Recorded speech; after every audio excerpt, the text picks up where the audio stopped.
जय हिंद मेरे साथी रोजगार तो पे आप सभी का स्वागत है। हमारे उत्तर प्रदेश पुलिस कांस्टेबल के हमारे जो छोटे भाई बहन हैं अपने अंतिम पड़ाव की ओर हैं। आपका ये पड़ाव पार फिर आप एकदम पक्के कि आप उत्तर प्रदेश पुलिस में शामिल होने जा रहे हैं और आपकी जून में जेटीसी और 21 जुलाई से आपका प्रशिक्षण शुरू। बस एक स्टेप बच रहा है। उसी स्टेप को आपको जानकारी और होनी चाहिए कि किस सेंटर पे क्या क्या हो रहा है, क्या क्या डॉक्स चेक हो रहे हैं, क्या क्या डॉक्यूमेंट देखे जा रहे हैं या नहीं देखे जा रहे हैं, अगले दिन देखे जा रहे हैं। तो इस वीडियो में आपको यही बताया जाएगा। बिल्कुल आप देखिए, सबसे पहले तो परेशान मत होइए क्योंकि फेल होने का परसेंटेज कहीं ना कहीं बहुत कम ही रहेगा। 1 से 2% से ज़्यादा बच्चे नहीं फेल हो सकते हैं इसमें, क्योंकि आप बहुत सारे स्टेप को क्लियर करके आए हैं।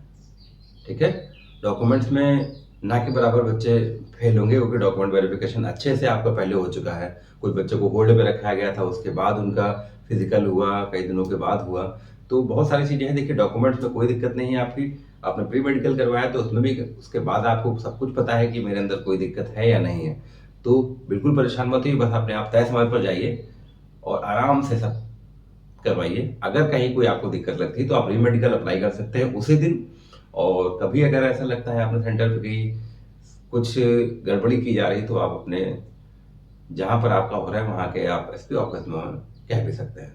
वैसे ऐसा बहुत कम होगा कि ऐसा कुछ होगा, सभी कुछ बहुत अच्छा चल रहा है। तो आइए देखते हैं उत्तर प्रदेश पुलिस 60,244 भर्ती सेकेंड डे जो 23 तारीख का था, उसमें देखिए किस पॉइंट पर सबसे ज्यादा फेल हो रहे हैं बच्चे। मेडिकल, देखिए शपथ पत्र, चयनित प्रमाण पत्र, डॉक्यूमेंट्स, नौकरी। देखिए तो आइए देखते हैं सबसे पहले किस पॉइंट पर सबसे ज्यादा बच्चे फेल हो रहे हैं।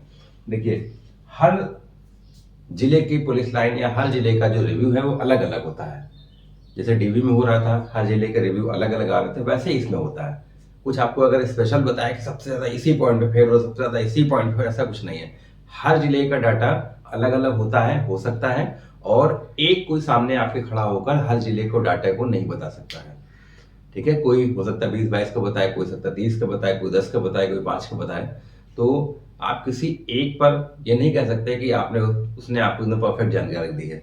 ठीक है, तो देखिए सबसे ज्यादा किस पॉइंट पर फेल हो रहा है। नौकरी सबसे ज्यादा अच्छे से देखा जा रहा है। हाइट पे भी कहीं ना कहीं कुछ बच्चे जिनकी एग्जैक्ट नहीं निकल रही है उसमें उनको फेल कर रहे हैं। वैसे बहुत कम परसेंटेज है, परसेंटेज बहुत ज्यादा हो सकता है, नौकरी का ज्यादा हो सकता है। और आई देखिए, अगर आपको कुछ दिक्कत लग रही है तो कहीं ना कहीं देखिए 6/9 ले रहे हैं, उसके बाद ऊपर जा रहा है अगर तो उनको रीमेडिकल भी दे रहे हैं।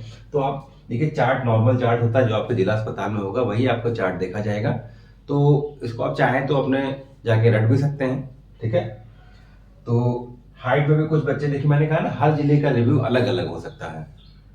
तो देखिए हाइट मैं इसलिए कहता हूँ कि जैसे आप अभी तक जैसे खड़े होते हैं बस वैसे ही आपको खड़ा होना है, बाकी कहीं कोई इशू नहीं है। क्योंकि आपने अपने फिजिकल में जो आपका पीएचडी हुआ था उसमें आपने सब कुछ अपना चेक कराया, तो कहीं कोई दिक्कत नहीं है इसमें। मेडिकल देखिए, ज़्यादा टेंशन में नहीं लेना। फेल परसेंटेज बिल्कुल ज़्यादा नहीं है, 1 से 2% से ज़्यादा नहीं जाएगा। कहीं कोई कमी नहीं है तो कोई डर नहीं है, कमी है तो डर है। ठीक है, अगर आपके अंदर कमी है तो आपका डर होगा, कमी नहीं है तो कोई डर नहीं, आराम से बिंदास होकर जाइए। शपथ पत्र ई स्टाम्प वाला भी लगता है, और जो पहले वाला एक चलता था जिसमें लिखा होता 10-10 रुपए शपथ पत्र ऐसे लिखा होता था। फोटो अनिवार्य कई जगह कर रहे हैं तो फोटो लगवा के ही बनवा लीजिएगा। जब फोटो लगेगी तो नोटरी की जो मोहर होगी वो आधी फोटो पे होगी, आधी ई स्टाम्प का शपथ पत्र वाले पर होगी। और प्रारूप के अकॉर्डिंग ही बनवाइए, जैसे प्रारूप दिया गया है वैसे एक प्रारूप के अकॉर्डिंग ही बनवाइए। चरित्र प्रमाण पत्र, एक जो आपका लास्ट एजुकेशन स्कूल आपका था, और 252 व्यक्ति आपके, अगर आप टाउन एरिया में रहते हैं तो सभासद, गांव एरिया में रहते हैं तो आपके प्रधान, और कोई आपके गांव या आसपास का कोई आपका अगर कोई परिषद का कोई ऑफिसर है तो वहां उनसे आप चरित्र प्रमाण पत्र बनवा के और मुहर जरूर लगवा दीजिए, क्योंकि मुहर ही मानी जाती है, कई जगह मुहर मांग रहे हैं। और डॉक्यूमेंट्स में कोई ज्यादा फेल नहीं हो रहा है, तो कहीं कोई इशू नहीं है। आप बिल्कुल परेशान मत हुई, आराम से बिंदास होकर जाइए। कमी है तो डर है, कोई कमी नहीं तो कोई डर नहीं, बस बिंदास होकर जाइए। आखिरी स्टेप बचा है और उसके बाद आपका फाइनल सिलेक्शन, बस उसके बाद बस खुशी खुशी आपका जो लक्ष्य था आप पालेंगे। और उससे बड़ा भी अगर हम बात करें, आप अगर यहाँ पर सेलेक्ट हो रहे हैं तो आपके पास कांस्टेबल से एसआई बनने का पूरा पूरा मौका है, क्योंकि इसी महीने के लास्ट में, अप्रैल के लास्ट में आपका एसआई का एडवर्टीजमेंट आने वाला है। हो सकता है 3 से 4 दिनों में आ भी जाए। तो इसकी भी तैयारी आप लगे रहिए, डटे रहिए और रोजगार दरों के साथ जुड़े रहिए। चैनल को लाइक सब्सक्राइब शेयर जरूर करिए, बेल आइकन को ज़रूर प्रेस करिए। जय हिंद, जय भारत।